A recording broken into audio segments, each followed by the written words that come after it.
ನಮಸ್ತೆ. ಇದು ಮಂಗಳವಾರ ಸಂಜೆ ಮಿನಿ ವ್ಲಾಗ್ ಆಗಿರುತ್ತೆ. ಇವತ್ತಿನ ದಿನ ಏನಾದರೂ ಸ್ಪೆಷಲ್ ಮಾಡೋಣ ಅಂತ ಹೇಳಿ ಅಂದ್ಕೊಂಡಾಗ ಕಾಯಿ ಒಬ್ಬಟ್ಟು ಮಾಡಿ ತುಂಬ ದಿನ ಆಗಿತ್ತು. ಸೊ ಅದನ್ನೇ ಮಾಡೋಣ ಅಂತ ಹೇಳಿ ಮಾಡ್ತಾಯಿದ್ದೀನಿ. ಇಲ್ಲಿ ಒಂದು ಬೌಲ್ಗೆ ನಾನು 1 ಕಪ್ ಆಗೋಷ್ಟು ಮೈದಾ, 1 ಕಪ್ ಚಿರೋಟಿ ರವೆ, ಸ್ವಲ್ಪ ಅರಿಶಿನ, ಹಾಗೆ ಒಂದು ಚಿಟಿಕೆಯಷ್ಟು ಉಪ್ಪು ಹಾಕಿ ಕಲಿಸ್ಕೊತಾ ಇದ್ದೀನಿ. ಸ್ವಲ್ಪನೇ ನೀರು ಹಾಕಿ ಕಲಿಸ್ಕೊಬೇಕು. ಆನಂತರ ಎಣ್ಣೆ ಹಾಕಿ ಈ ರೀತಿ ನೀಟಾಗಿ ನಾದ್ಕೊಬೇಕಾಗತ್ತೆ. ನಾವೆಷ್ಟು ನಾದ್ತಿರೋ ಅಷ್ಟು ಒಬ್ಬಟ್ಟು ಚೆನ್ನಾಗಿ ಬರುತ್ತೆ. ಹಾಗೆ ಕೊನೆಯದಾಗಿ 1 ಸ್ಪೂನಷ್ಟು ಎಣ್ಣೆ ಹಾಕಿ ಇದನ್ನು ಏನಿಲ್ಲ ಅಂದ್ರೂ ಒಂದು ಅರ್ಧ ಗಂಟೆ ನೆನೆದಕ್ಕೆ ಬಿಡಬೇಕು.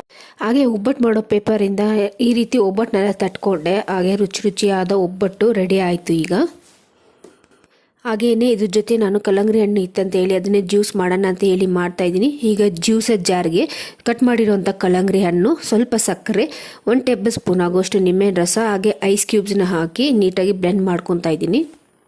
ಹಾಗೆ ಇಲ್ಲಿ ತಂಪಾದ ಕಲ್ಲಂಗಡಿ ಜ್ಯೂಸ್ ರೆಡಿ ಆಯಿತು. Thank you for watching. See you in the next vlog. Bye.